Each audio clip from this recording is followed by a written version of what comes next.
todos y todas, soy Marta Esteban Miñano y esto es Animales con Derechos. Hoy tenemos la suerte y el privilegio de contar en Animales con Derechos con Juan Ignacio Codina, periodista, investigador, doctor en Historia Contemporánea y autor de dos obras imprescindibles para el movimiento antitaurino y, por qué no, para el movimiento taurino. Su primer libro, Pan y Toros, rompe todos los moldes para los que pensábamos que el antitaurinismo era algo nuevo, revolucionario y resultado de una sociedad cada vez más sensible con los animales. Pues muy al contrario, Pan y Toros nos desvela, gracias a una exhaustiva y rigurosa investigación, una parte totalmente ignorada de nuestra historia. Nada menos que 8 siglos de pensamiento antitaurino, o lo que es lo mismo, 8 siglos de cultura antitaurina. Un pensamiento coherente y humanista que ha existido y persistido desde el siglo XIII. Pues sí, de Quevedo a Unamuno, de Isabel la Católica a Emilia Pardo Bazán o desde Jovellanos a Ramón y Cajal, la lista de figuras ilustres que conforman la tradición antitaurina es increíblemente extensa. Hoy desgranaremos esto y otros muchos temas junto a Juan Ignacio Codina, sin olvidarnos, como no podía ser de otra manera, de la presentación de su nueva obra, Antitauropedia.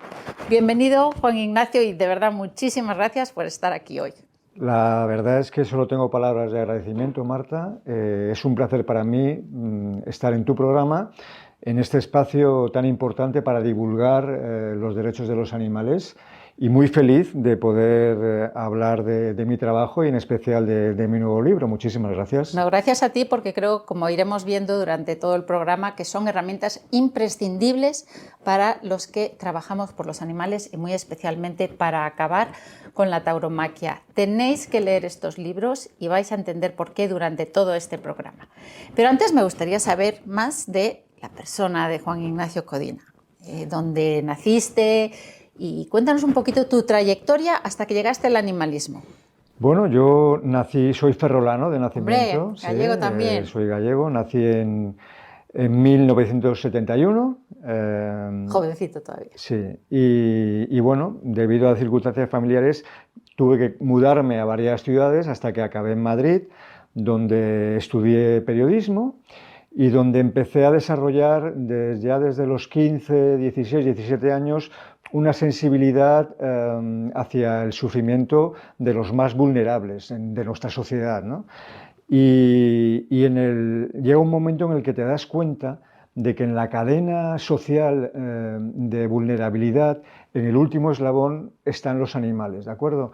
Porque yo empecé desde muy pequeño preocupándome por las injusticias en general, ¿no? Era como me dolían las injusticias, ¿no? Y estas afectaban principalmente a los niños, ¿no? A las niñas, a los ancianos o a las mujeres en términos generales, ¿no? Y en eso centré un poco mi visión del mundo y me formé como persona con esa ilusión de enfrentarme a las injusticias, como te digo, hasta el punto de que me di cuenta de que al final los más poco defendidos, que ni siquiera tienen voz, son los animales. Y como yo considero, no es que lo considere yo, sino que es lógico, que es totalmente compatible defender los derechos de colectivos vulnerables, digamos, de animales no humanos, ¿no? Lo mismo puedes luchar por los derechos de los animales humanos. Y esto conforma parte de una misma lucha, de un mismo sentido. La no violencia y la lucha contra la injusticia. ¿Y hubo algún evento o algo que te hizo clic y que te hizo entrar aquí? Pues verdaderamente sí, y te lo voy a contar, porque es algo aparentemente sencillo. Durante los años 80 hubo una campaña muy importante de organizaciones ecologistas en contra de la pesca del atún y del consumo de atún, porque con las redes con las que pescaban los atunes caían muchos delfines. Probablemente tú te acuerdes de esa campaña, ¿no? Sí. Entonces yo debía tener, no sé, 17, 18, 19 años y fue como, ¿no? Además el delfín, que es un animal súper simpático, que es inteligente, que es tal, ¿no? Y yo ahí dije, jolín, qué mal, ¿no? Que efectivamente por la pesca de atún y se mostraban escenas verdaderamente terribles de delfines atrapados en redes de pesca y tal. Y entonces dije, pues yo no voy a comer atún. No voy a comer atún porque me parece mal y no sé qué, no sé cuántos. Y eso fue la primera chispa junto también a las campañas de las cazas contra las ballenas, verdaderamente, ¿no? Y esto, como te digo, a la edad de 18 y 19 años, fue lo que a mí me abrió esa espita que luego de una manera, digamos, lenta, me hizo ir agrandando, claro. Me digo, oye, y entonces que los animales para consumo humano, ¿qué? Claro, Y los toros, ¿qué? ¿y esto Claro. qué? ¿Y esto qué? Yo fíjate que cuando sacaste el libro de Pan y Toros, ya hacía muchísimo que no sabía de ti, pero la imagen que yo tengo grabada de ti, que debió ser como el 2010, es sosteniendo una pancarta de Anima Naturalis. ¿Es Sí, posible? sí, sí, por supuesto. Yo empecé en este mundo del animalismo haciendo mucha calle, muchísimas horas de calle con los compañeros de Anima Y de Pacma, Naturalis ¿no? y de Pacma en Mallorca. Pasábamos, no te exagero, 3, 4 horas en la calle, en las calles principales con pancartas, ¿no? Y fue genial, fue una época genial, como dices tú, 2009, 2010, en la que yo aprendí muchísimo. Y además a mí me sirvió como una fuerza de liberación, ¿no? Porque hablamos de un tiempo en el que las redes sociales no estaban tan desarrolladas como ahora. Y en mi ambiente familiar, de amistades o laboral, no había nadie que tuviera esa sensibilidad. Y yo me sentía aislado, pensaba que todo el mundo era como el ambiente que a mí me rodeaba. Entonces me acuerdo que un día iba con el coche y en Palma de Mallorca, que es donde vivía antes, había una armería y tenían la puerta echada y alguien había puesto con un spray caza igual asesinato. Y yo cuando lo vi dije, qué maravilla, no soy el único. O sea, fue como una, Sí, yo una creo. especie de red social urbana, ¿no? Fue como un mensaje que... Y luego empezaron las redes sociales a cobrar mucha fuerza Y ahí nos y unimos, dije, jolín, pero si hay una totalmente. sensibilidad y hay muchísima gente Yo y fue me genial. identifico muchísimo con eso porque me pasó lo mismo. Yo también me crié en Galicia y claro, me sentía sola, era el bicho raro. Y yo la verdad es que ese encuentro lo tuve con las redes sociales, cuando empecé a escribir y vi que había otra gente como yo, ¿no? Y eso fue un momento maravilloso. Ahora ya eh, es más fácil, ¿no? Sí, Pero fue muy grande. Y bueno, una de las cosas que me chocó cuando sacaste el libro es que, claro, yo lo que conocía de ti era tú sosteniendo una pancarta y de repente te veo como académico, sacando un libro. Bueno, cuéntanos cómo llegaste hasta ahí. Eres doctor, ¿cierto? En historia contemporánea, ¿puede correcto, ser? correcto. Y decidiste hacer tu tesis doctoral sobre el tema precisamente de la Sí, historia del... Cuéntanos. pues ¿Cómo puedes decidir, después de, o sea, de hacer la carrera y hacerte doctor, dedicarte precisamente tu tesis doctoral a sí, sí. esto? Pues bueno, yo creo que fue un proceso también muy natural, una evolución muy natural. Te iba a comentar, a la raíz del activismo, no olvidaré jamás la primera manifestación antitaurina a la que fui y cómo yo llegué a mi casa, que no sé ni cómo llegué, de la sensación que tenía de felicidad y de sentir que había un movimiento que era más grande que yo, ¿no? Y creo que este proceso del activismo, yo soy un gran defensor del activismo y siempre lo seré, pero llega un momento en mi vida en que yo me pregunto, con mucha humildad, ¿no? A ver, ¿qué más puedo hacer yo para defender unos principios que en mí y en ti y en muchísima gente están muy enraizados, ¿no? Y entonces yo decía, jolín, he hecho muchísimas horas y días de activismo y he recogido firmas y he hecho tal, pero ¿qué más puedo hacer? ¿Qué más puedo aportar a esta lucha tan noble que a todos nos une? Y entre un grupo de amistades me sugirieron la posibilidad de decir, oye, ¿por qué no haces una tesis doctoral? Y yo dije, pero bueno, ¿de qué me estás hablando? De verdad que yo casi no sabía ni lo que era una tesis doctoral. Y entonces empecé a evaluarlo y entonces dije, sí, pero la quiero hacer sobre un tema referente a los animales y como español creo que el tema que tengo que tocar es el tema del pensamiento antitaurino. Te estoy hablando de 2015 en un momento en el que creo que sigue sucediendo hoy en día. Me encontraba con titulares en prensa, sobre todo también en televisión, donde se aludía una y otra vez a que el antitaurinismo era una moda, ¿no? Entonces encontraba titulares, esta moda antitaurina, este antitaurismo que está tan de moda hoy en día. Entonces eso fue, fíjate qué tontería en principio, ¿no? Pues fue el germen de todo. Hasta el punto de que la primera hipótesis de mi tesis doctoral era una pregunta. ¿Se puede considerar al antiterrorismo español una moda? Bueno, pues después de 1200 páginas de tesis y 3 años de investigación, como tú decías en la introducción, no solo no se puede considerar una moda, sino que es una tradición cultural, histórica, social, política, periodística, de pensamiento, que se remonta prácticamente al siglo XIII, ¿no? Entonces, bueno, fue también una especie de liberación, ¿no? Fueron 3 años de tesis apasionantes para mí, no tenía ni idea de todo lo que había detrás, y esto era como tirabas de un hilo y ese hilo te daba otros 2 hilos, y esos 2 hilos te daban 4, y empecé a tirar, hasta el punto que a mitad de tesis mi director de tesis me cogió y me dijo, oye, estoy acabando, ¿no? Sí, me preocupa que quieras abarcar demasiado y que te canses y lo abandones. Y yo le dije, Sebastián, digo, no va a suceder eso. ¿Sabes por qué? Porque cuando me dé un momento de duda o de bajón o de cansancio, lo único que tengo que hacer es recordarme a mí mismo por qué estoy haciendo ese trabajo. Y lo estoy haciendo por los toros, en este caso, y por los animales en general, ¿de acuerdo? Y para mí esa es suficiente motivación, ¿no? Y al final, bueno, pues hice la tesis, la defendí y ahí está. Bueno, y aquí lo que vemos, no sé si tienes el número, si te acuerdas del número total que reúnes ahí en el libro de Antitauropedia, pero son muchísimas figuras ilustres, que claro, aquí estás mencionando las ilustres, pero lo que yo reflexiono es que estas son las ilustres, ¿cuántas normales, como yo, como tú, bueno, como tú no, que tú entras en las ilustres ya, pero eran también antitaurinos, sí, ¿no? Sí. En aquella época. Y también me sorprende cómo conseguiste esos datos, o sea, tantísimos datos. ¿Dónde buscaste? Porque esto no son cosas que encuentras en Internet. A ver, respondiendo a tu primera pregunta, que es muy interesante, yo siempre digo que mi tesis doctoral, a pesar de ser una investigación muy exhaustiva y tener 1200 páginas, yo siempre me he quedado con la sensación de haber solo arañado la superficie. Estoy seguro que todavía de cada epígrafe, de cada capítulo de mi tesis doctoral, se podría hacer una tesis doctoral de cada uno de los capítulos.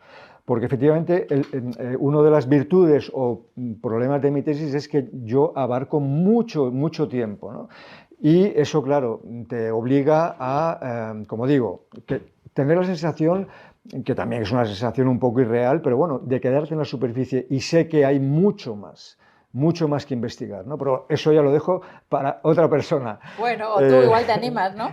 Bueno, ¿Y cómo fue recibido en la academia? Algo tan tan fuera de lo habitual, ¿no? Digamos. Bien, yo creo ¿Sí? que muy bien. Creo que la gente agradeció en general que se hiciera este trabajo porque es un trabajo inédito en la historia de España. O sea, yo lo primero que hice fue entrar en Teseo, que es el buscador de tesis doctorales de España, y vi con tristeza que no había ninguna tesis doctoral dedicada al antiterrorismo español, y sin embargo había 6, 7, 8 tesis dedicadas a la tauromaquia, ¿de acuerdo? Entonces es un trabajo inédito, lo tengo que decir, es la primera tesis doctoral que se hace en la historia de nuestro país. Entonces fue acogido con ese interés y con esa sorpresa que tú misma comentabas, ¿no? ¿Cómo es posible que no sepamos que grandísimos mujeres y hombres de nuestra cultura, lo más granado de nuestra cultura, personajes, ya te digo, hombres y mujeres celebérrimos, sin los cuales y sin las cuales no se entiende la historia de España, tuvieran esa faceta antitaurina y se desconozca por completo, ¿no? Respondiendo a tu anterior pregunta, en Antitauropedia salen 115 personajes, en la tesis salen casi 200. Y yo creo que hay muchos más, como tú decías, y que bueno, que llegará el momento en que también habrá que rescatarlos y que darles su lugar en la historia, ¿no? Yo en Antitauropedia tuve que hacer el esfuerzo, porque la materia prima ya la tenía, de simplificar, ¿no? Por ejemplo, a Goya, la figura de Goya, yo le dedico más de 20 páginas en la tesis doctoral. Aquí le he podido dedicar una. Entonces, bueno, tuve que hacer el trabajo de simplificar, pero bueno, como Entiendo que Goya para ti es claramente antitaurino. Por supuesto, por supuesto. Es que yo me acuerdo que empezaron a hablar de Goya, Goya, Goya, y me fui al Prado y yo lo vi y dices que es clarísimamente antitaurino, o sea, esas caras grotescas de los que están martirizando al animal, el único color es la sangre del animal, y que además tenía una sensibilidad hacia los animales por esta obra que él tiene de un perro que está aterrado y que ha dedicado una figura como Goya, ha dedicado un cuadro a un sentimiento animal, al sentimiento de terror de ese perro en la soledad, ¿no? En una guerra donde a nadie le debería normalmente no les importan los animales, Goya dedicó un cuadro a un animal, ¿no? Sí, sí. ¿Nos puedes contar un poco más de Goya? Sí, por supuesto. El problema de Goya es que no dejó por escrito ningún testimonio ni a favor ni en contra de la tauromaquia. El segundo problema es que los primeros biógrafos de Goya eran taurinos, como La Fuente Ferrari. Y ya nos dejaron en las biografías, las primeras biografías que hicieron de Goya, esa imagen de un Goya no solo aficionado, lo pintan, dicen incluso que de joven integró una cuadrilla de toreros que iban por España, ¿no? sin dar ningún dato que lo atestigue. Pero aunque ¿no? fuese así, pudo haber evolucionado también. Efectivamente, o sea, también por otra parte, ¿no? Entonces el problema es ese, los primeros biógrafos de Goya eran taurinos y ya dejaron plasmada esa imagen de un Goya desaforadamente taurino, ¿no? Y los biógrafos posteriores daban por buena esa visión y siguieron esa tendencia, ¿no? Hay que entender una cosa fundamental. Goya era un ilustrado, ¿de acuerdo? La ilustración española fue netamente antitaurina. Goya era un hombre de su tiempo, por tanto, como ilustrado y amigo, muy amigo de Jovellanos, que también era antitaurino, no podemos, digamos, extraer la figura de Goya de ese contexto histórico de la Ilustración española. Hay otra cuestión muy importante. Goya, con su arte, se dedicó exhaustivamente a criticar aquellos elementos de la naturaleza humana que él consideraba que había que corregir y que había que cambiar. Así él dibuja o pinta sobre los desastres de la guerra, denunciando la sinrazón y la barbarie que supone la guerra, ¿no? Pinta sobre el radicalismo religioso, criticando pues eso, ¿no? Hay cuadros de disciplinantes que se están dando golpes en la espalda con capuchones y tal, ¿no? Y nadie duda de que con los cuadros de la guerra critica la guerra. Nadie duda que con los cuadros de disciplinantes o de la radicalización religiosa está criticando la religión llevada a extremos determinados. Nadie niega que con los cuadros de los manicomios esté de alguna manera criticando la locura humana, ¿no?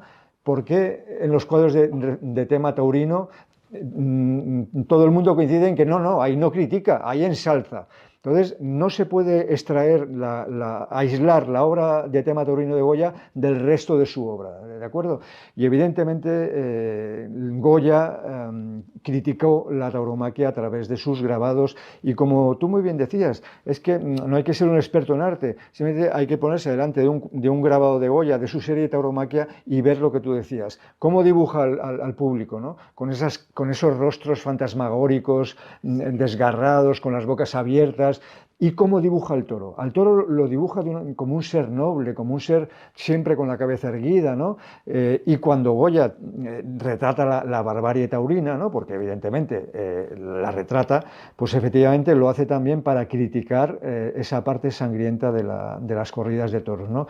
No me cabe ninguna duda de que Goya era antitaurino y no lo digo yo, o sea, me baso en testimonios, en autores, en historiadores que han analizado la obra de Goya y han llegado a esa conclusión, ¿no? Para mí soy una ignorante seguramente en arte, pero para mí era clarísimo, o sea, los gestos eran pues los mismos que utiliza en toda su época negra, ¿no? Sí, esos rostros desfigurados, y en cambio el toro, como tú dices, no está desfigurado y en muchos de ellos el único color que hay es el de la sangre del toro.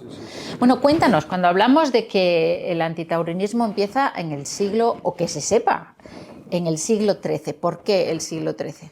Bueno, porque allí nos encontramos, o yo me encontré, para mi sorpresa, como te decía, porque yo tenía algunas nociones muy generales del antitaurismo español, las suficientes como para decir, esto no puede ser una moda. Pero claro, cuando empiezas a investigar y a profundizar, te das cuenta de que el primer atisbo sí que es verdad que es muy primitivo, muy poco desarrollado, ¿no? de manifestación antitaurina, negro sobre blanco, la encontramos en el siglo XIII, cuando Alfonso X el Sabio, que es un personaje importantísimo en la historia de España, en su libro, en su obra, las leyes de partido, las 7 leyes, él trata de, frente a los desmanes que ya suceden en aquella época en los espectáculos taurinos, donde mueren decenas de personas y centenares de animales, él intenta regular, dar un marco regulatorio para luchar contra esa parte sangrienta de la tauromaquia, ¿no? Y, por ejemplo, prohíbe a los clérigos que asistan a los espectáculos taurinos e incluso que participen en ellos, ¿no? O sea, que ya moralmente le está dando un toque Exacto. moral que no es precisamente positivo. Exacto. ¿No? Y en este contexto, Alfonso X el Sabio escribe algo que a mí cuando lo leí me pareció una frase lapidaria, ¿no? Él dice: aquellos que lidian reses por dinero, es decir, los toreros, son unos infames. Es decir, los toreros son unos infames. Y claro, aquello me pareció una palabra muy gruesa, ¿no? Llamarle a alguien infame, ¿no? Por tanto, para mí, yo sitúo ese germen, digamos, ese elemento muy primigenio de proto-antitaurinismo en el siglo XIII de nuestra Bueno, nuestra lo dijo civilización. más claro imposible. Sí, sí. Y cuéntanos alguno, no vamos a poder cubrir todos, pero sabemos que, como he mencionado, desde Quevedo, ¿puedes contarnos 2 o 3 que te llamen más la atención o que te hayan sorprendido más? Sí, desde luego que sí, porque a mí también lo que me llamó mucho la atención en la investigación, pero muchísimo, es darme cuenta o poder verificar que uno de los argumentos antitaurinos más importantes y más antiguos que hay es el de la defensa de los animales, ¿de acuerdo? Yo como tú decías un poco, ¿no? Consideraba que esto era un tema muy actual, ¿no? De una sociedad que había llegado a unas cotas determinadas de progreso, en las cuales pues ya teníamos tiempo o espacio para preocuparnos por los animales, ¿no? Entonces, cuando yo descubro que durante el siglo XV y durante el siglo XVI, y a partir de ahí, en cada generación, se sigue utilizando ese argumento antitaurino, que señaliza o critica la tauromaquia, la señala por la crueldad que se ejerce hacia los animales, especialmente hacia el toro, evidentemente, y que todo eso se tenga como diversión, como fiesta, como regocijo, como esparcimiento, y se critique por eso la tauromaquia, yo me quedé muy sorprendido, muy gratamente sorprendido.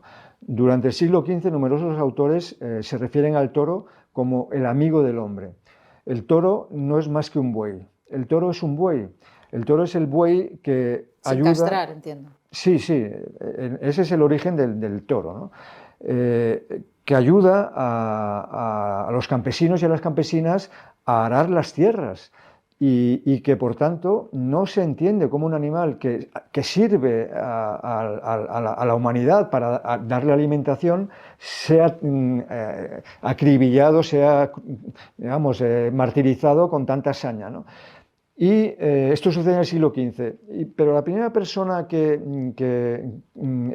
verbaliza o escribe sobre esta cuestión es Gabriel Alonso de Herrera, un personaje fundamental en la historia de nuestro país, un representante del Renacimiento humanista español, quien en su obra de agricultura, y estamos hablando de 1513, él dice claramente: yo no alcanzo a entender qué placer puede encontrar el hombre en atacar a lanzazos y cuchillazos a una res, el toro, de quien ningún mal se espera. Es decir, ya ven al toro como un animal inocente que no hace daño a nadie. Y continúa: y si algún mal hace el toro durante la lidia, lo haces única y exclusivamente por necesidad y por desesperación, es decir, porque le provocan y porque él se defiende, ¿no? Entonces, estamos hablando de 1513. Esto va dedicado a todas aquellas personas que hoy en día dicen que el animalismo es un pensamiento, es un movimiento social de pijiprogres, woke, o que... de buenismo. Como de buenismo, o que toda la culpa la tiene Walt Disney porque humanizó a los animales en Bambi o en sus películas tal y cual, ¿no? Entonces, evidentemente, cuando yo me encuentro que en 1513 y a partir de ahí sucesivamente ese argumento es reutilizado históricamente en cada generación y en cada siglo, te das cuenta de que en España, paralelamente a la cultura antitaurina, existe una cultura por la protección y la defensa de los animales, que está unida al antitauronismo porque, efectivamente, una de las principales críticas a la tauromaquia es el abuso que se cometía sobre los animales. No solo sobre el toro, porque se han utilizado históricamente perros de presa para atacar al toro, caballos que hasta el siglo XX no llevaban petos, mulos, vacas, vaquillas, etc., ¿no? Entonces, me parece súper importante que nos demos cuenta y que seamos conscientes de que esta cultura de la protección y la defensa de los animales es una cultura antiquísima y que debemos defender, promover y dar a conocer frente a toda esa oleada de que nos acusan de, en fin... Y proteger. Y también, por ejemplo, mencionas Quevedo. Sí. Quevedo también, precisamente, Quevedo es un personaje reformista y regenerador, ¿no? Él usó su poesía para denunciar algunas de las cosas que él consideraba que en España no funcionaban bien, ¿no? Y en algunos de sus poemas, sobre todo en uno, él dice una cosa muy, muy bonita, ¿no? Que también nos hace ver que el toro no es más que un ser inocente, ¿no? Él dice, a ver, por favor, que hagan las paces los de los capotes con el toro, porque el toro es el marido de la vaca, dice, es el marido de la vacada, ¿no? Entonces dices, jolín, qué bonito, ¿no? El toro es el marido de la vaca, por tanto, insiste una vez más en el siglo de oro, en que el toro es un ser inocente, es un ser herbívoro, que no hace daño a nadie y que solo ataca cuando le provocan, ¿no? Y cuando no puede huir, claro, si tienes encerrado, que le abran la puerta y ya verás cómo sale. Y luego personajes que a mí me han llamado mucho la atención, a ver, por decirte algunos, ¿no? A mí, por ejemplo, Martín Sarmiento, que es un religioso ilustrado, si no recuerdo mal, de la Orden de los Benedictinos, y discípulo del padre Benito Feijóo, que es un personaje fundamental en la historia de nuestro país y que también era antitaurino, pues su discípulo, Martín Sarmiento, yo le he llegado a llamar, digamos, el primer animalista de nuestra civilización, ¿no? Porque no solo es antitaurino, sino que él, por ejemplo, cuenta en una de sus grandes obras que se llama 600 pliegos, que él va por un camino en un carromato y entonces observa al lado del camino a un mulo que, porque le han cargado con demasiados sacos de yeso, ha caído al suelo y ha hecho perder al yesero unos sacos de yeso que se han abierto. Y observa cómo el yesero, el que lleva al mulo, está atacando con un palo al mulo, culpándole de que se le ha puesto demasiado peso, ¿no? Y él cuenta que le indigna tanto que dice, yo jamás tendré amistad con este género de brutos que tienen por corazón una corteza de árbol, ¿no? En otra ocasión cuenta que él ve cómo alguien maltrata a un perrito, y así lo dice, un perrito, y le regaña, él le regaña, como podríamos hacer hoy en día cualquiera de nosotros. ¿En qué siglo estamos hablando? Estamos hablando del siglo XVIII, ¿de acuerdo? Él regaña a este maltratador, haciéndole ver que ha cometido una injusticia y que lo que hace es muy grave, hasta el punto que el propio Martín Sarmiento dice al final, esta persona acabó siendo un amante de los perritos, a raíz de digamos, de la pequeña regañina que le eché, ¿no? Y, por supuesto, es muy antitaurino, ¿no? Y además elabora con argumentos su antitaurismo, porque es muy importante también reseñar que mi trabajo no se limita a una mera lista de nombres. Se trata sobre todo de identificar una teoría general del pensamiento antitaurino a partir de una serie de argumentos históricos que sí que es verdad, que tienen para mí un doble valor porque han sido defendidos, planteados, promulgados y, como digo, defendidos por grandísimos hombres y mujeres de nuestro tiempo, ¿no? Pero no es un listado de nombres, ¿no? Porque muchas veces en las redes sociales a mí me han dicho, bueno, y García Lorca ¿qué? ¿Y Dalí qué? ¿Y Picasso qué? Y yo siempre les digo, vamos a ver, díganme ustedes con qué argumentos defendió García Lorca la tauromaquia y yo podré intentar refutar, debatir esos argumentos, pero si ustedes me dicen que es que a García Lorca le gustaba la tauromaquia, yo eso no lo puedo debatir, porque para gustos hay colores, eso es imposible de debatir, los gustos o las inclinaciones de cada uno, ¿no? Y bueno, hasta la fecha nadie me ha podido decir, pues García Lorca defendía la tauromaquia y lo hizo en tal obra y en tal página y en tal año, diciendo esto, esto, esto, esto. Lo mismo con Hemingway, con Dalí, con Picasso y tal y cual, ¿no? Por eso creo que hay que llevar el debate a los argumentos. Eso sí, si esos argumentos están defendidos por grandísimas e ilustres figuras de nuestra historia, pues mira, doble alegría porque efectivamente tienen un valor de autoridad. Sí, y creo que es muy interesante porque he visto que hay varios religiosos, no solamente el que tuvo es Fray Francisco, no me acuerdo qué, Tomás, no sé, o sea, hay varios, y creo que esto daría pues para escribir una carta con tu ayuda elaborada para mandar a la iglesia, es decir, que todos los que tienen, ¿cuántos tienen que lo han defendido? Yo creo que ninguno, ¿no? Entonces quizá sí, podía ser algo interesante para mandar. Es interesante porque la iglesia hoy en día y históricamente es un movimiento que mueve a muchísima gente, ¿no? Efectivamente, ¿no? Podemos hablar de Santo Tomás de Villanueva. Eso es. Un santo de la Iglesia Católica, ¿no? Que fue obispo de Valencia y es un personaje, a mí me fascina porque, por ejemplo, era un personaje de alta cuna, heredó de su familia muchísimas propiedades y se lo dio todo a los pobres, ¿no? Él no quería nada material, ¿no? Quería llevar una vida contemplativa, digamos, ¿El 17 era? No, el 16 incluso, sí. Y este hombre escribe verdaderos textos en contra de la crueldad de la tauromaquia. Para que nos hagamos una idea también de cómo funciona la mentalidad española, este hombre muere, unos 100 años después aproximadamente, le elevan a los cielos, le canonizan, ¿de acuerdo? Y a los que organizan, digamos, la canonización del antitaurino Santo Tomás de Villanueva no se les ocurre otra cosa que celebrar su canonización organizando corridas de toros. Y hay un historiador, Martín Lanaja, de Zaragoza, que también es religioso y lo dice, madre mía, pero ¿a quién se le ocurre esto? ¿Esto se hace hoy en día o se hacía? No, se hizo cuando se canonizó a Santo Tomás de Villanueva, no se les ocurrió otra cosa que hacer una festividad con corridas de toros. O sea, honrar a un santo antitaurino celebrando corridas de toros. Y eso se hizo, ya te digo, en el siglo XVII, para que nos demos cuenta un poco de cómo funciona también la mentalidad española, ¿no? Y esto fue denunciado por Martín Lanaja. Hay numerosos religiosos, ¿no? Fray Luis de Escobar, Fray Damián de Vegas, los propios Martín Sarmiento o Benito Feijóo, que eran ilustrados pero religiosos, ¿no? Entonces sí que es muy importante porque también no podemos olvidar que los valores que fundamentan la Iglesia católica son valores de paz, de convivencia, de caridad, de empatía, ¿no? De compasión, y no solo compasión hacia los animales, sino compasión hacia las propias personas. Es decir, no olvidemos que en la tauromaquia, en las corridas de toros o en los espectáculos taurinos en general, hay personas que ponen su vida en juego y que pueden resultar heridos o muertos en cualquier momento. Esto dio lugar a un debate religioso muy importante en el siglo XV. La bula, ¿no? Efectivamente, que luego acabó con la bula de Pío V en 1561, la bula antitaurina de Pío V, pero ya en el siglo, esto fue en el XVI, en el siglo XV hubo un debate muy importante entre religiosos en el sentido en el que se discutía sobre si las corridas de toros eran pecado o no eran pecado.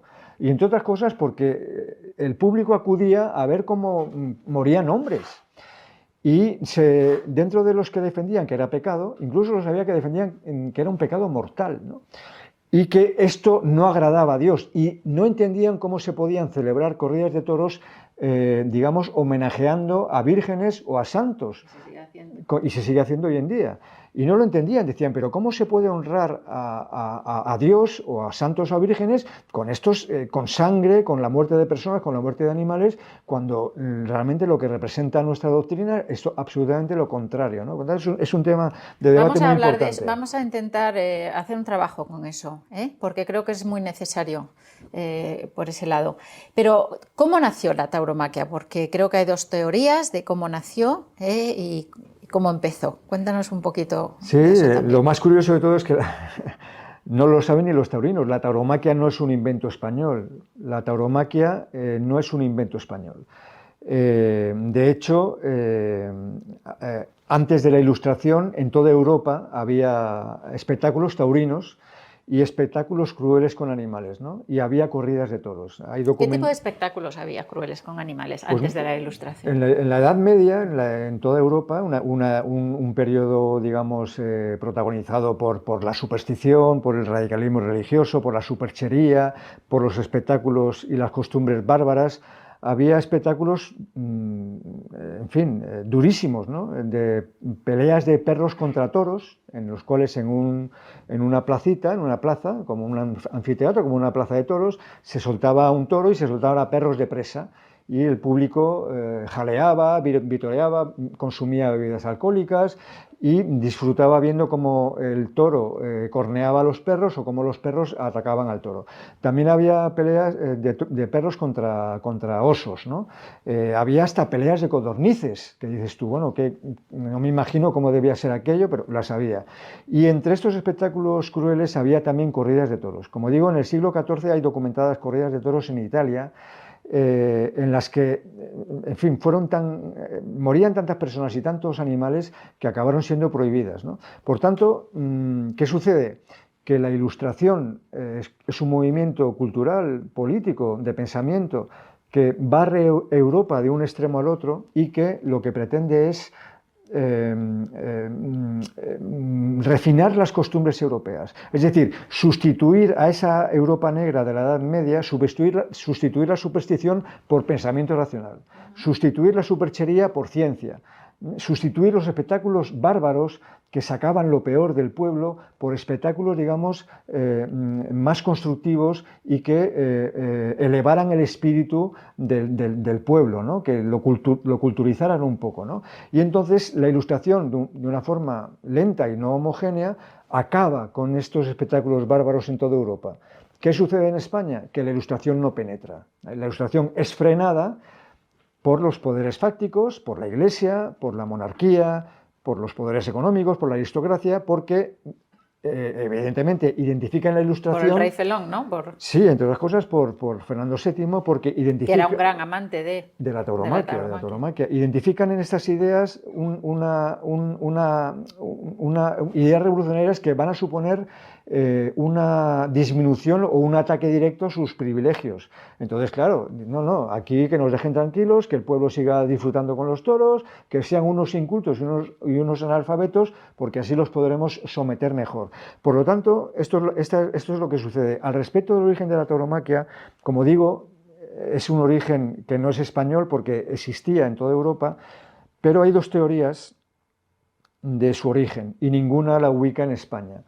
Hay una teoría a la que yo me sumo y numerosos historiadores, no solo de ahora, sino a lo largo de la historia, han defendido con datos y con rigor, es que la tauromaquia nace en los bárbaros espectáculos de los circos romanos, ¿de acuerdo? Donde ya se han documentado que había combates, entre comillas, entre hombres y toros. Y donde ya se dice... Saltaba por encima del toro. Exacto, y tal, incluso también mosaicos de incluso eso. También que se enfrentaban con lanzas y con espadas y tal, ¿no? Y donde ya se sabe que el color rojo excita la visión del toro de algún modo, ¿no? Y esto se ubica, por tanto, en el circo... Estamos hablando del siglo... Pues no te sé decir, porque el siglo antes de Cristo, claro. O sea, claro, antes de Cristo, en la época más decadente del Imperio Romano, donde se celebran estos espectáculos taurinos y en los primeros siglos de nuestra civilización, ¿no?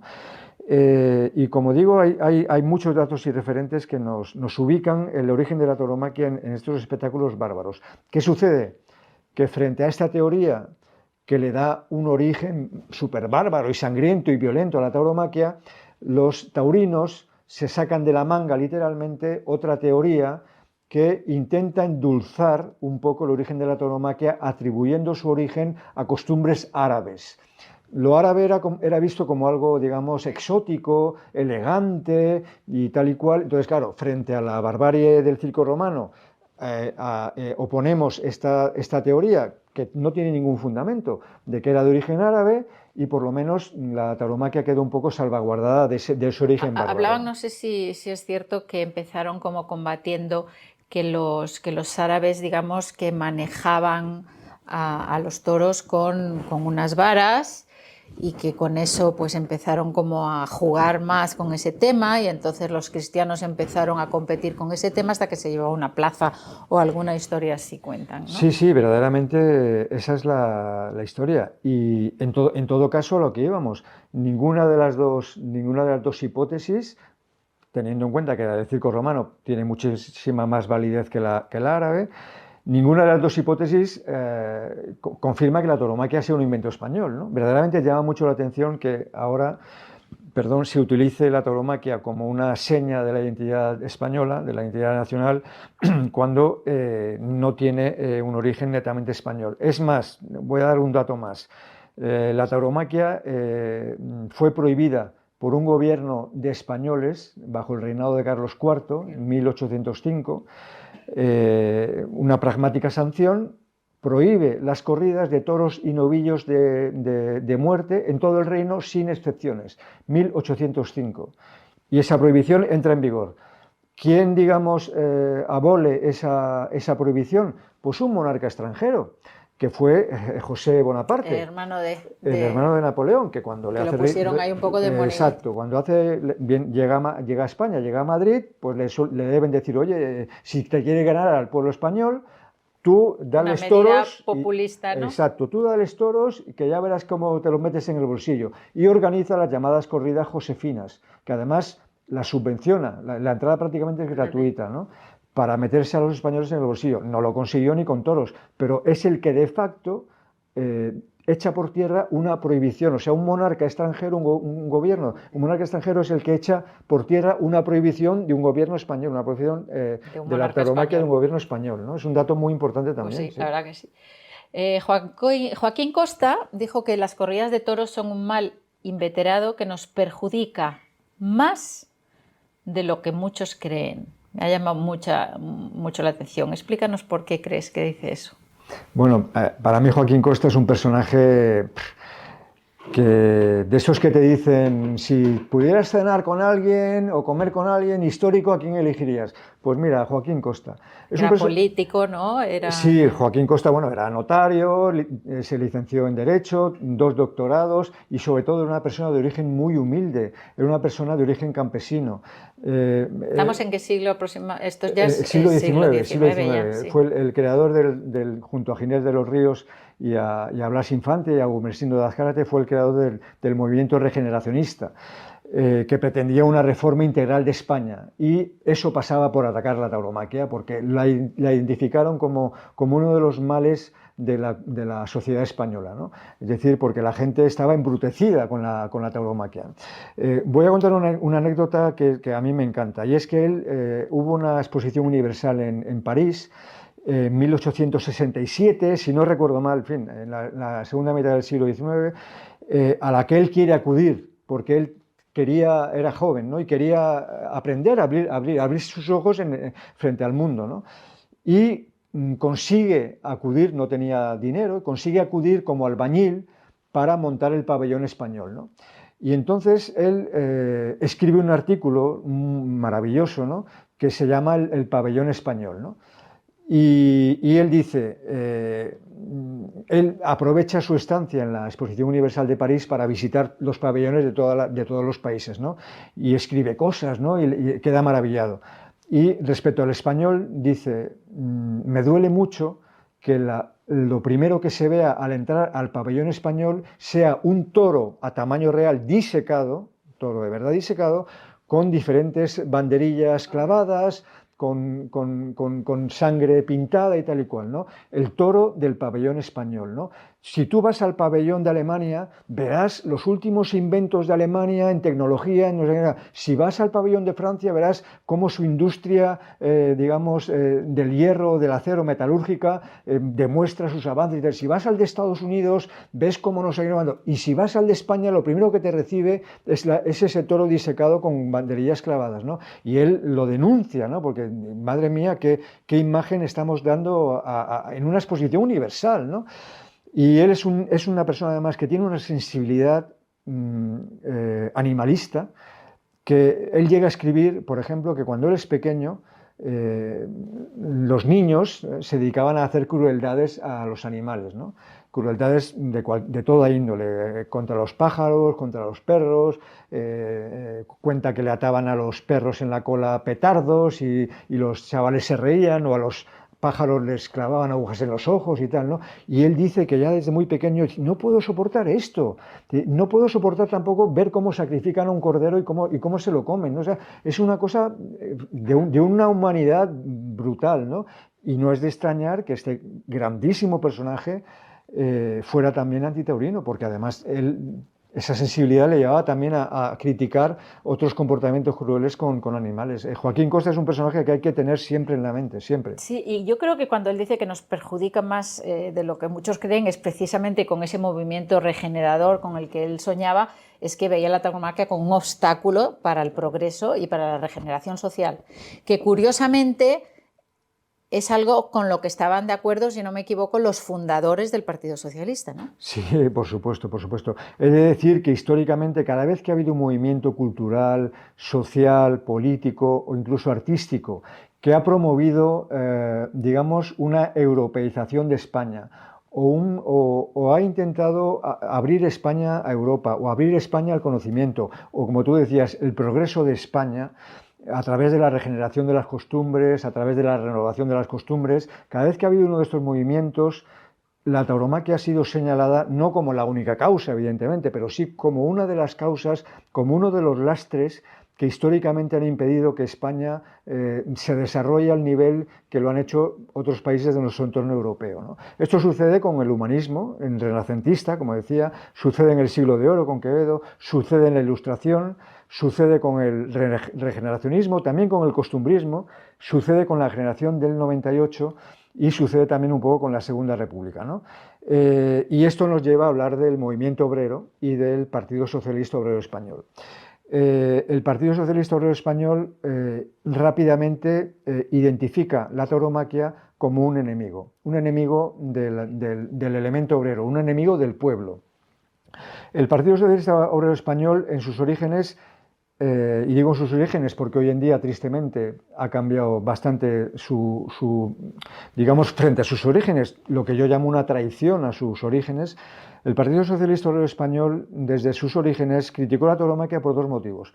Por un motivo, digamos, de compasión humanitario, por la muerte de personas y también de animales, y por un motivo claramente político. Ellos identificaron en la tauromaquia un elemento con tanta fuerza sobre la población, sobre el pueblo, que hacía que el elemento obrero, que los obreros se olvidaran de su situación de explotación y se olvidaran, digamos, estuvieran como adormecidos, como drogados por la tauromaquia y prestaran poca atención a la lucha de clases, que era lo que promovía el PSOE, ¿no? Entonces el PSOE se queja de que el movimiento obrero está tan, digamos, drogado por la tauromaquia que no acude a los mítines, que no acude a las giras campestres que organizan, que no participa en colectas, que no reparte folletos, ¿no? Porque están obsesionados con la tauromaquia. O sea, que era una forma de manipular el totalmente, pueblo, ¿no? Totalmente. Y aquí entramos... ¿Y estamos hablando de los propios fundadores? Sí, sí, sí. Pablo Iglesias Pose, que fue el gran fundador del Partido Socialista Obrero Español, era antitaurino. De hecho, durante la etapa en la que él fue director del El Socialista, que fue el órgano de comunicación del Partido Socialista Obrero Español y que hoy en día se sigue publicando, se publican bastantes artículos antitaurinos, ¿de acuerdo?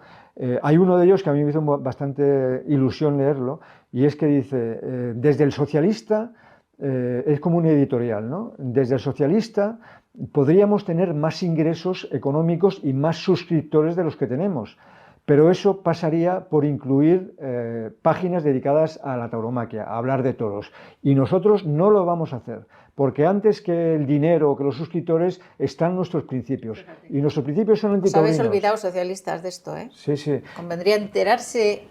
Y aunque perdamos dinero, no vamos a hablar de toros para tener más suscriptores, ¿no? Y hay un personaje fundamental en la historia del PSOE, que es Matías Gómez de la Torre, que aparece en Antitauropedia, mano derecha de Pablo Iglesias Pose, fundador de la agrupación socialista madrileña, nada más y nada menos, que fue miembro de la Ejecutiva Federal del Partido Socialista Obrero Español, fue miembro de la primera redacción del Socialista, y que publica en la portada del Socialista en 1904-1905, no recuerdo bien, un artículo cuyo titular es "Abajo las corridas de toros". No puede ser más explícito, ¿no? Y él desarrolla los argumentos por los cuales el PSOE es antitaurino, ¿no? Y son estos dos argumentos, ¿no? Es una pena que el PSOE actual, me consta que hay socialistas, hombres y mujeres, que están en contra, pero también me consta que los hay que están muy a favor y sobre todo en cargos de mucha importancia, ¿no? Y es muy importante recordarles que están traicionando los principios, digamos, rectores y doctrinales que formaron el socialismo y el movimiento obrero español. Sí. Así es. Y quizá esto también demuestre una crítica que se suele hacer de que, bueno, es que el antitauronismo siempre fue cosa de las élites, de los intelectuales, pero que el pueblo de antitaurino absolutamente nada en la historia, quiero decir, sí, ¿no? Sí. Y bueno, uno de los cuentos que tenemos, que os invito a verlo con vuestros hijos, lo cuenta Carmen Ibarlucea, es la historia del toro Civilón, que era justo antes de la Guerra Civil, y que cómo se movilizó, primero liderado por mujeres, pero después por el pueblo entero se movilizaron para que no fuese pues matado en la plaza. Miradlo porque es muy interesante. Y las mujeres tuvieron un papel muy importante también, ¿no? Tenemos muchas mujeres ilustres antitaurinas. El toro Civilón de Covaleda, que es muy importante porque además se da documentado que se dejaba acariciar por niños, que era un animal, en fin, lo que es de verdad el toro, ¿no? Un ser inocente que solo ataca porque tiene miedo, ¿de acuerdo? Las mujeres tienen un papel muy importante en la historia del pensamiento antitaurino español, por doble motivo. En primer lugar, porque hablamos de tiempos en los que la mujer estaba relegada a un tercer, cuarto plano en cualquier manifestación, digamos, de la actividad humana, ¿no? En la literatura, en el arte, en el periodismo, ¿no? Y entonces no solo tuvieron que reaccionar frente a una sociedad machista y fundamentada en el patriarcado, sino que además tuvieron que luchar contra una sociedad taurina. Por eso yo les otorgo un doble valor, porque si hoy en día tenemos muchos problemas de la defensa de las mujeres, de la integración de las mujeres, tenemos todavía un lastre cultural de machismo y de violencia hacia las mujeres, y de violencia social y de desigualdades frente a las mujeres, imaginémonos hace 200 años cómo estaban las mujeres. Entonces, para mí, y en Pan y Toro les dedico un capítulo específico para ellas, porque efectivamente tienen un mérito enorme, ¿no? Imagínate una sociedad en la que Cecilia Bolde-Faber tiene que firmar como Fernán Caballero, porque si no, como un hombre, porque si no le publican sus obras. Imagínate las narices que tuvo que tener para encima ser antitaurina y escribir una obra como La Gaviota, que es una obra maravillosa y que es muy antitaurina. O Concepción Arenal, que se tenía que disfrazar de hombre para poder acudir a la universidad, y que a través de su periódico, un periódico que ella fundó, La Voz de la Caridad, se hicieron numerosas campañas antitaurinas, ¿no? Tenemos a Emilia Pardo Bazán, tenemos a Carolina Coronado, tenemos a Regina del Amo, que es una mujer de las primeras décadas del siglo XX. Y que además logró algo muy espectacular, ¿no? Logró liderar una campaña social que consiguió, frente a la oposición de los taurinos, que se impusiera la obligatoriedad de que los caballos salieran al ruedo con un peto protector. Esto sucede a finales de los años 20, es decir, hace menos de 100 años. Hasta hace menos de 100 años los caballos salían al ruedo sin ningún tipo de protección. Se destripaban, sacaban a otro y no pasaba. Es más, el público, cuando destripaban un caballo, se reía. Decía, mira, se le ve el mondongo, se le ven las tripas, y se reían, seguían comiendo y bebiendo. Y decían, caballos, caballos, caballos. Y el presidente de la corrida mandaba que sea otro caballo que también era destripado, ¿no? Y esta mujer, Regina del Amo, consiguió, liderando esa campaña social, ¿no?, que se impusiera, y lo digo una vez más, en contra de los taurinos, que decían, no, es que si no mueren caballos se pierde la esencia de la fiesta, ¿no? Y ese es el papel de Regina del Amo, que también es un personaje muy importante que también hay que rescatar. Sí. Perfecto. Yo voy a hacer una pequeña cuña publicitaria, y es que en la Tortura no es cultura vamos a sacar unas camisetas maravillosas y unas bolsas maravillosas haciendo homenaje a cada una de estas mujeres antitaurinas que conocemos gracias a Juan Ignacio y que pronto os comunicaremos y que os van a encantar, diseñadas por Carmen Ibarlucea. Bueno, vamos a pasar ya al bloque final, que es que todo este conocimiento de que la cultura antitaurina es centenaria nos reafirma en ello, pero también nos deja un toque agridulce, inquieto, de decir, ¿y cómo es posible que después de tantísimos años la cosa siga prácticamente igual, ¿no? ¿Cómo duele eso, ¿no? ¿Y qué es lo que podemos hacer a partir de ahora? Es la otra cara de la moneda y es una reflexión muy interesante que también tenemos que hacer y nos tenemos que enfrentar a esa realidad. Porque si personajes como Jovellanos, Unamuno, Baroja, Ramón y Cajal, etcétera, etcétera, muchísimos personajes, Joaquín Costa, Ginés de los Ríos, ¿no? Mariano José de Larra, Mesoneros Romanos, bla, bla, bla, todos los ilustrados españoles, Quevedo, tal, no pudieron, digamos, poner freno a esta barbarie histórica. Pues bueno, nos pone también en un plano de darnos cuenta de que nos estamos enfrentando a algo que seguramente es un enemigo más poderoso de lo que muchas veces se cree, ¿no? Y es cierto, ¿no? Yo también me hacía esa pregunta. Yo creo que lo que tenemos que hacer es, en primer lugar, que cada uno haga lo que pueda en su ámbito de lo que sea. Todo va a sumar, todo va a aportar. Yo, como tú decías, mi trabajo, tengo la ilusión muy humilde de que sea una herramienta, como una especie de pértiga que nos ayude a todos y a todas a dar un salto digamos, cualitativo en el debate de la tauromaquia, ¿no? Y que cada uno haga suya mi tesis, haga suyo mi trabajo y lo interiorice, y en cualquier conversación o en cualquier debate en las redes sociales o en cualquier situación pueda decir con orgullo, un momento, esto no es así, esto no es una moda, aquí hay silos de historia y efectivamente se manifiesta claramente aquí. Y que aprendamos los argumentos que ya se utilizaron, exacto, ¿no? Exacto, y lo más triste es lo que tú decías, que los mismos argumentos que utilizamos hoy en día para combatir la tauromaquia se llevan utilizando desde el siglo XV y XVI. Entonces dices, ¿qué pasa aquí? No han cambiado los argumentos porque la tauromaquia no ha cambiado en absoluto. Se ha podido refinar un poquitito, que si los petos, que si no sé qué, pero la esencia de la tauromaquia, que es martirizar a un animal noble e indefenso e inocente como el toro hasta causarle la más agónica de las muertes, sucede desde el primer espectáculo taurino hasta uno que se ha celebrado ayer o que se va a celebrar hoy. Por tanto, esos argumentos no han variado porque la tauromaquia no ha variado, ¿no? Entonces, bueno, yo creo que debemos también ser optimistas, cada vez no caer tampoco en la autocomplacencia de decir, bueno, esto como está hecho porque cada vez va menos gente a las plazas de toros y del cual no debemos olvidar que la tauromaquia no solo son las corridas de toros de las grandes plazas. La tauromaquia consta de muchas variaciones, ¿no? A cada cual más cruel si cabe.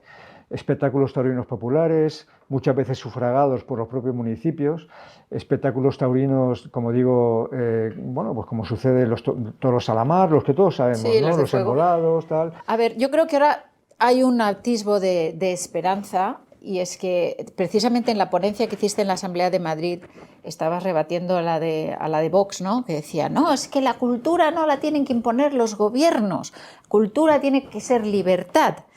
Y tú le contestaste, bueno, a ver, ¿en qué quedamos? Porque entonces, ¿por qué hay una ley impuesta por el gobierno que la declara patrimonio cultural y que coarta la libertad de prohibirlo si queremos, ¿no? O sea, eso fue una respuesta brutal, así como al manido argumento de la libertad. Los que no tenemos libertad somos nosotros porque nos lo imponéis desde el gobierno dando dinero, y tal. Y ahora tenemos una esperanza, y es que por primera vez se va a hacer algo, como decimos siempre, de la protesta a la propuesta, que es la iniciativa legislativa popular, que se acaba el plazo y todos aquellos que seamos activistas tenemos que centrar toda nuestra energía. Decimos, ¿qué es lo que podemos hacer? Ahí está lo que podemos hacer, en recoger el máximo de firmas de aquí al 19 de enero, porque tenemos que conseguir esas 500.000 firmas, sea como sea, para que se saque esa ley de patrimonio que es la que nos coarta realmente a nosotros la libertad de poder decidir prohibirlo o no.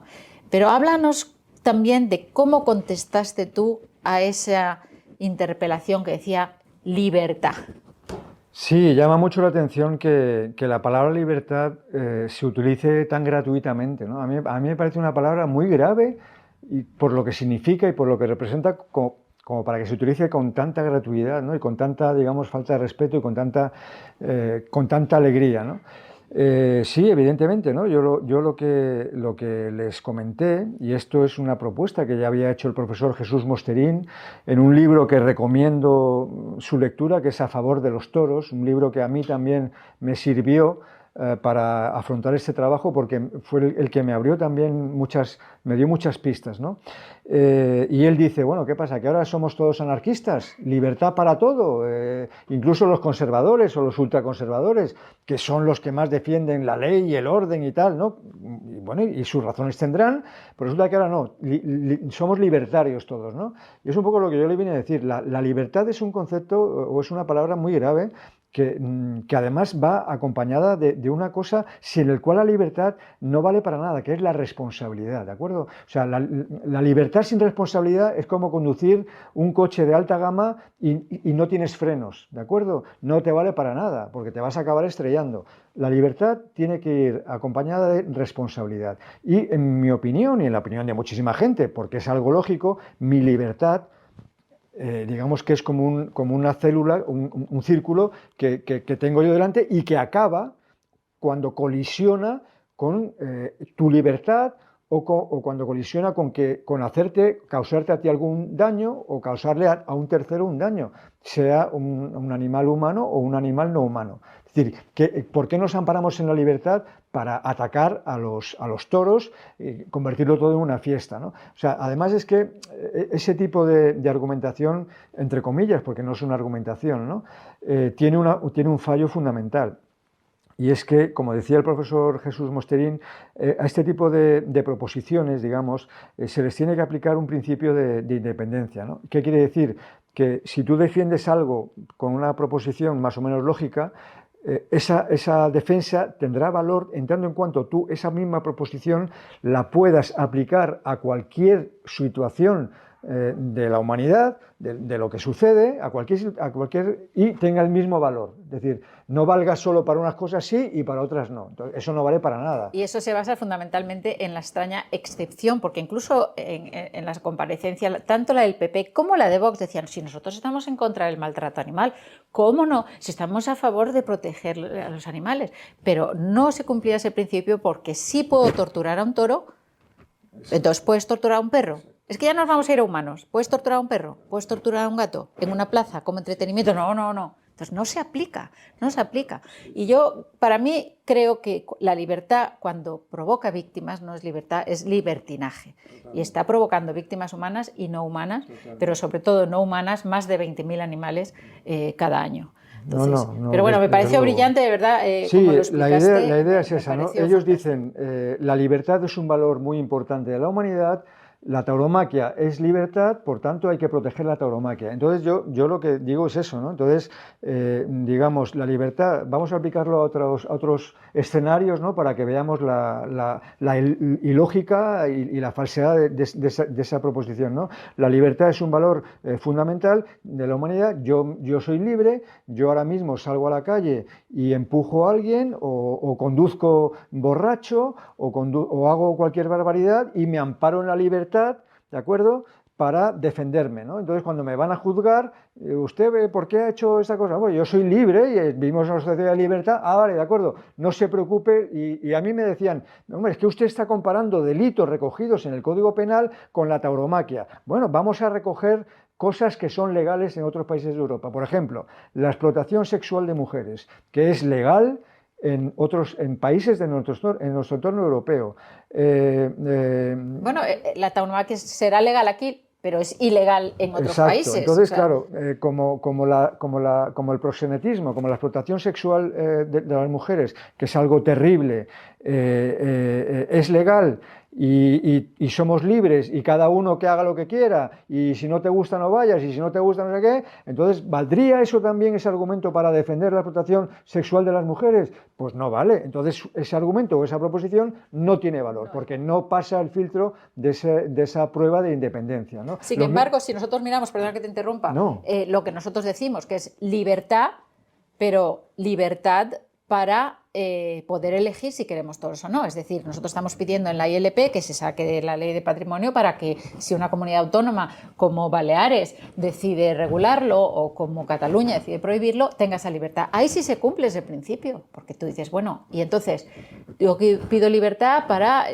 desarrollar la cultura de lo que te dé la gana. De cualquier otra cosa, eso sí se aplica, porque estamos pidiendo algo que es libertad mediante la democracia para elegir. Sí, sí.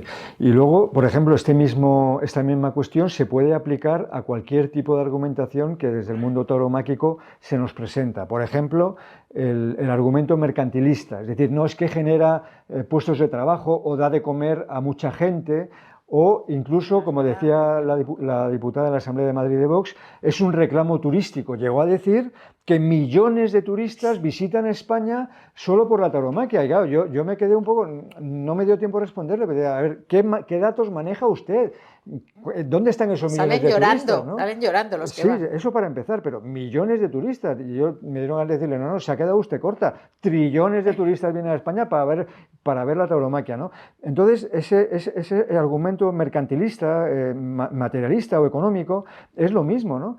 Si ustedes dicen la tauromaquia genera puestos de trabajo, da de comer a mucha gente, lo cual yo también pongo en duda, pero por eso hay que protegerla y tal igual. Es lo mismo.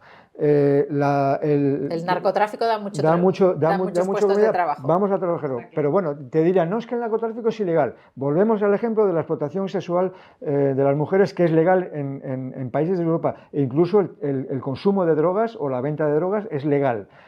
Solo porque, digamos, da dinero, genera dinero, vamos a proteger, fomentar y convertir eso en algo, digamos, un patrimonio cultural, en absoluto. Por tanto, nuevamente, ese principio de independencia anula ese tipo de argumentación, ¿no? Sí. Totalmente, totalmente.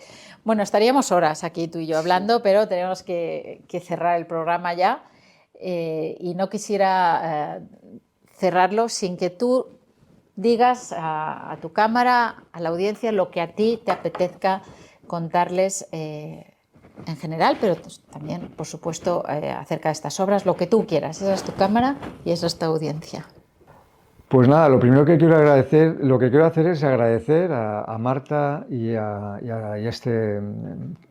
esta plataforma tan interesante que me hayan invitado a poder hablar de mi trabajo. Y hay una cosa que sí que me obsesiona bastante, y es decirle a la gente que se forme, que adquiera conocimientos. Es decir, frente a la barbarie tauromáquica no hay nada que más les pueda doler que el tener un conocimiento, tener una cultura para discutirles y debatirles, ¿no? Porque creo que este es un debate.